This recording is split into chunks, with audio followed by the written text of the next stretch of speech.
Docteur Kofi Edmond, premier secrétaire général adjoint de la CNEC. Au terme des échanges que nous avons eus avec nos autorités,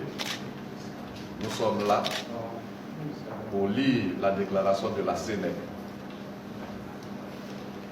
La CNEC l'a déjà exprimé hier à la marche verte qu'elle a initiée à l'université Félix Houphouët-Boigny pour attirer l'attention de nos autorités et du gouvernement sur les conditions difficiles de vie et de travail dans nos institutions universitaires publiques. Elle est prête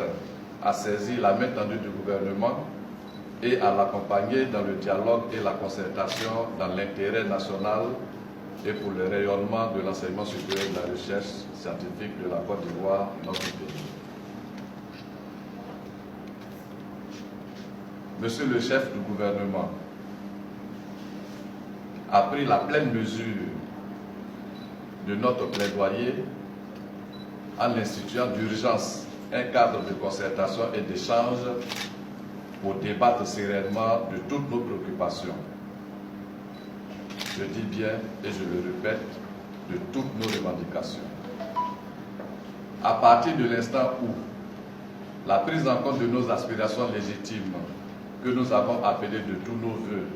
depuis le début de cette crise est effective, il serait incohérent de notre part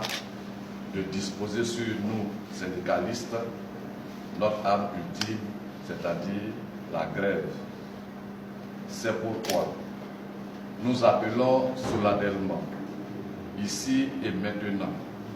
à la suspension du mot d'ordre de grève pour une période de 2 semaines dans toutes les universités, instituts et grandes écoles publiques de l'enseignement supérieur, comme l'a demandé l'Assemblée générale extraordinaire tenue ce jour même à partir de 14 h sur toute l'étendue du territoire national jusqu'à nouvel ordre et que l'école reprenne dès le lundi 4 mars 2019 à 7 h. C'est le lieu de présenter nos excuses à la nation tout entière pour les désagréments que cette situation d'arrêt de travail a pu causer à chacun de nos concitoyens. C'est le lieu également de réitérer nos excuses à toutes nos autorités qui auraient considéré nos agissements contraires comme une défiance à leur endroit. Nous adressons par conséquent nos vifs remerciements à son Excellence, Monsieur le Président de la République, le chef de l'État, à son Excellence, le Premier ministre chef du gouvernement, pour cette saisie du dossier de cette crise et indiquer les voies de sa résolution, à notre ministre de tutelle, Dr Albert Mabry-Touakeus, pour son implication personnelle et franche à la résolution de cette crise, au réseau des femmes médiatrices de l'Union africaine pour leur implication. Nous n'oublions pas les anonymes et toutes les personnes de bonne volonté qui, dans un élan de solidarité nationale,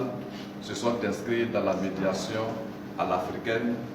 pour ramener les protagonistes à la table de discussion et à l'apaisement. Nous adressons également nos remerciements aux collègues et camarades syndicalistes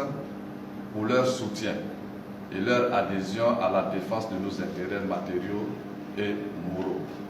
matériels et moraux. Nous saluons la libération du camarade Johnson Kwasi